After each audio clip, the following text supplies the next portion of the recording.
মুহাম্মাদুর রাসূলুল্লাহ, মুহাম্মদ সাল্লাল্লাহু আলাইহি আল্লাহর রাসূল। অথচ এই কোরআনের মধ্যে আল্লাহ রাব্বুল আলামিন অন্য নবীদেরকে বলেছেন ইয়া মূসা, ইয়া ইয়াহইয়া, ইয়া ঈসা, ইয়া ইব্রাহিম। কিন্তু আমার নবী আপনার মুহাম্মদ রাসূলুল্লাহ সাল্লাল্লাহু আলাইহি সাল্লামকে একবারও ইয়া মুহাম্মদ বলে ডাক দেন নাই। রাসূলের শান, রাসূলের মান, রাসূলের মর্যাদা পৃথিবীর সব মানুষের চাইতে ঊর্ধ্বে। এই জন্য রাসূলের সম্পর্কে কথা বলতে গিয়া আমাদের প্রত্যেকের জবানকে সঠিক করতে হবে, যেন ভুলভাল উচ্চারণ না হয়। এই রাসূল করিম সাল্লাল্লাহু আলাইহি সাল্লাম জীবনের শেষ বিন্দু পর্যন্ত আমাদের জন্য কাঁদলেন।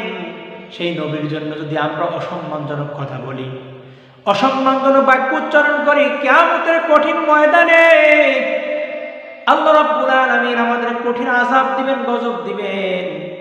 আর যদি বলেন যেই নবী উম্মতের জন্য সারা জীবন কাঁদলেন, যেই নবী উম্মতের জন্য সারা জীবন মদিনায় বসে এখনো কাঁদতেছেন, সেই উম্মত তোমার নবীর সাথে কথা বলতে গিয়া কেন তোমরা অসম্মানজনক কথা বললে?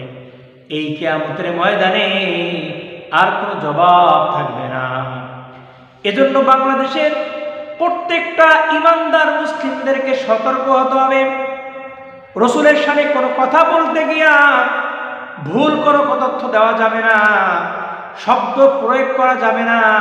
এতে রাসূল করিম সাল্লাল্লাহু আলাইহি সাল্লামের সম্মানের লাঘব হয়, আল্লাহ অসন্তুষ্ট হয়ে যায়।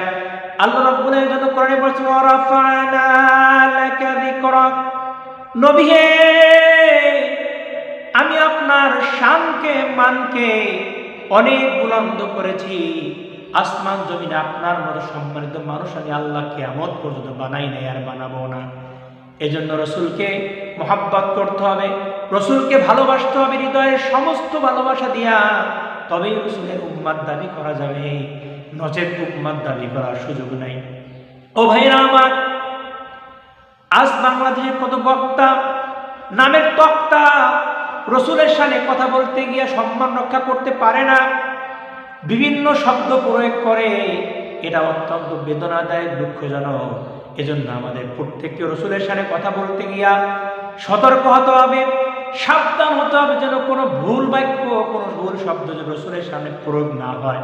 তাহলে আল্লাহ রাসূলকে অসন্তুষ্ট হবেন, স্বয়ং আল্লাহ অসন্তুষ্ট হবেন।